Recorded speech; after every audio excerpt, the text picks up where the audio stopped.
Assalamu alaikum everyone. How are you all? I hope that all are doing fantastic. I'm also doing fantastic by the grace of Almighty Allah.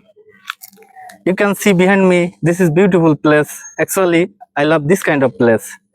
Whenever I get free time, I try to come this kind of place. And today I'm going to give the quotation from the glorious Quran. Allah says in the glorious Quran, surely the hypocrites will be at the lowest level of hell. Surah Nisa, verse 145. And our beloved Prophet Hazrat Muhammad Sallallahu Alaihi Wasallam, peace be upon him, says in the Hadith, there are three signs. There are three signs to recognize a hypocrite. First, when they speak lie. When they keep promise, they break. When anyone keep deposit to him, they betray.